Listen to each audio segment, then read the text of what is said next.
had a TV expert to tell us what to do today. I hate relying on common sense. The Kate Daly Show starts now. Legs are straining, and I'm getting on the train, and it's crowded. And right as I'm reaching for the pole, this dude grabs my shoulder like I'm a door that has gotten stuck. It just goes, and shoves me out of the way, and the bags rip, and all my groceries, including my surrogate feelings, are just pinballing among everybody's dirty feet down the subway car. And I was just like, oh, Lord, not now, So I'm leaning over to pick up my groceries. I've got a messenger bag on, and it's coming up behind me like this. And I think it was touching a lady behind me a little bit because I just heard.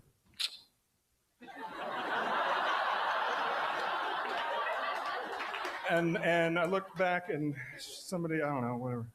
So I go to get my groceries again and again. And I know it was her because somebody goes, I said... And I turned and I looked, and there's a woman standing there holding a pole, and she's looking at me, and she's rolling her eyes. And I know what she's seeing because I know what I look like, all right? I'm 6'2". It doesn't matter if I eat that Ben & Jerry's or not. I'm a fight heavyweight. I tried on a cardigan one time, and it looked real stupid. So now I'm going to go with heavy metal T-shirts. So I kind of look like the social media guy for the Hells Angels, and... she's just seeing this big oaf that doesn't care about anything but himself. And I just know I'm not going to get that patient. So I just went there in my head and decided I wasn't going to get it and said, oh, is my bag touching your arm like a tiny bit and like moderately inconveniencing you on the train right now? Is that why we're making these noises? And she answers my question by looking the subway ad in the eye, questioning my parenting and saying, some people weren't raised to respect anybody around them. They don't understand space or who's in it, or who they're shoving, or anything at all. And then right then, this little dude that saw the whole thing jumps up and goes, you need to shut the hell up, lady. You don't understand the challenges he's facing in his life right now.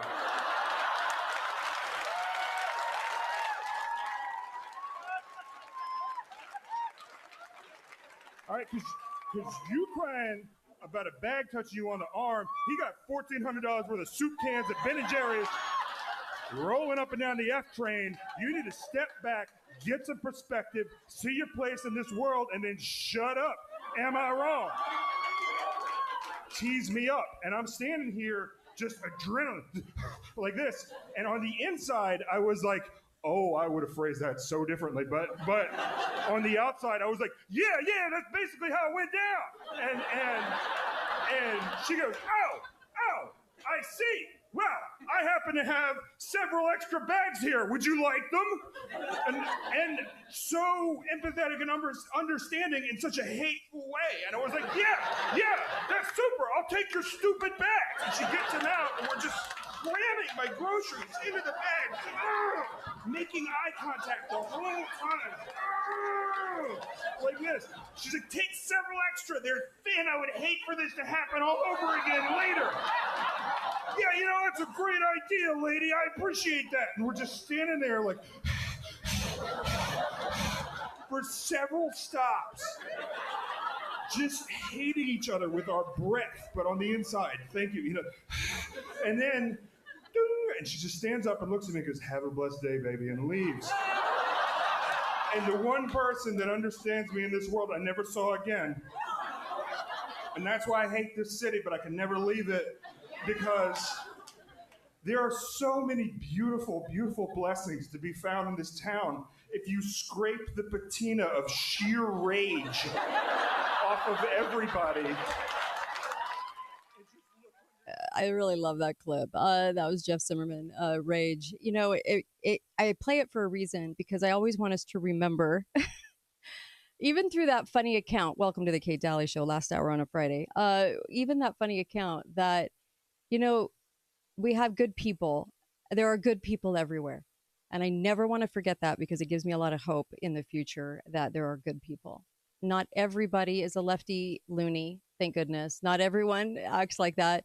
People are generally good, and you could drive across America right now, and I would imagine driving through more of the rural areas, you'll find the most decent, most caring people. So with that said, I want to talk about the future a little bit with you. I want to talk about what to do and how to strategize.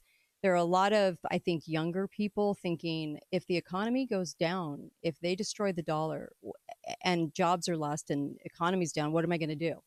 How do I strategize now to put myself in a good position to make money, to survive, to to keep a hold of my stuff? And number one that's come out in the show today is get out of debt, and I 100% agree with that. I think debt will be a noose. I really do, and I think they'll leverage it and use it against us. They have executive orders for making us work for them, and no matter what your profession is, and you have to kind of keep that in the back of your mind that debt be the catalyst to do that? Could that be used against you?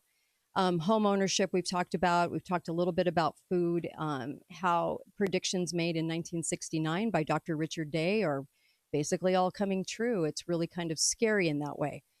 And one of the predictions that he made was politics. This is kind of interesting because this was back in 69. He said, very few people really know how the government works, something to the effect that elected officials are influenced in ways that we don't even realize, and that they carry out plans that have been made for them, and that they think they are the authors of the plans, but they're not. They're actually very manipulated by the people feeding them the plan. And so that has come true, right? We realize that now. I would imagine that you would realize that.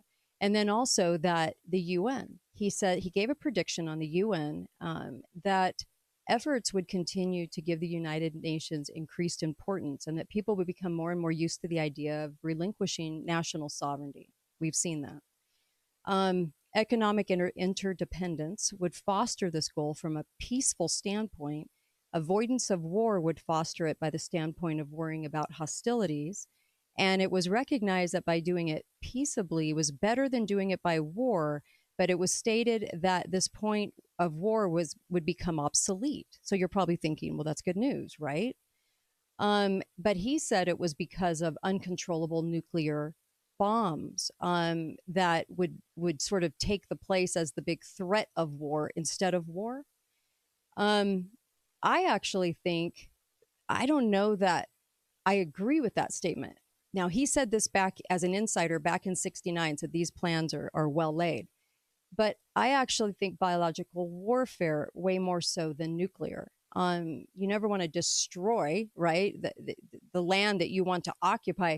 So a biological event might be a little easier for the perpetrator, for the bad guy, right? So I actually think, we realize now that we have been working on these things in the Army labs. They've been working on being able to drop these diseases in cities and things like that. And so I'd be very, very aware of that. And how do you prepare for that? More importantly, what could you do to prepare for that? If you're in a city, have you considered moving to a more rural area that would be more friendly to situations? I would hope. Who knows? But I see what he is saying about what happens in our future, and that we become a little more occupied by world powers, police forces, and those police forces are consolidated. Now we can already see the consolidation of the feds and into the local police departments, right? They give a lot of gifts, and then those gifts translate into compliance, allegiance, and training that comes down from the federal level. So we've already noticed that. He says it gets to the point where that happens now from the UN. So the UN police force is then strengthened even more so than it is now, and that kind of travels down to our local police, and that were co-opted. Now we already made several states have made it so that illegals can have the ability to be police officers. They don't even have to be citizens of the United States, like in Chicago. So keeping that in mind, you can kind of see how that might work out. He said money and banking, he said, will become very interesting because it will be a no cash society and everything will be done on a card. This was back in 69. They weren't exactly using debit cards back then, but he said that this would happen. And he also said that it would become one single banking system, and that when you got paid, your pay would be entered for you into an account balance. And then when you purchased anything from that point of purchase would be deducted from that account balance, and you would actually carry nothing with you. Everything would be done electronically, and that computer records would be kept on whatever you purchased, so that if you were purchasing too much of any particular item and some official wanted to know what you were doing with your money, they could go back and review your purchases and then determine what you were buying. These are his words, 1969. There was a statement that any purchase, because this is a guy that's recording, what this guy's saying, the statement that a purchase of a significant size, like an automobile, bicycle, refrigerator, radio, television, whatever, might have some sort of identification on it, could be traced, so that very quickly anything which was given away or stolen, whatever, authorities would be able to establish who purchased it and when. Tracking. And computers would allow this to happen. Remember, this is 69.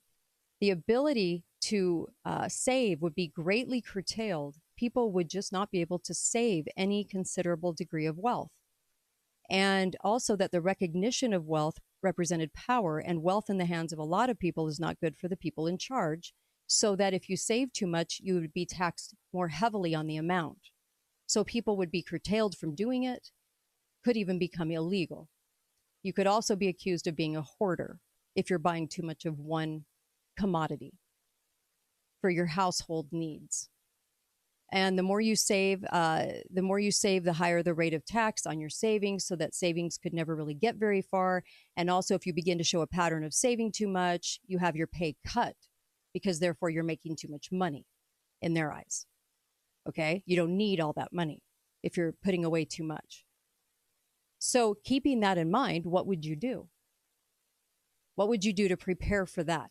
If that tyranny comes into effect, which is now what we refer to as digital tyranny, knowing that it's coming, knowing that countries are already doing this and that they're already setting up not only 5G, 6G for this data collection, but also the ability to do this.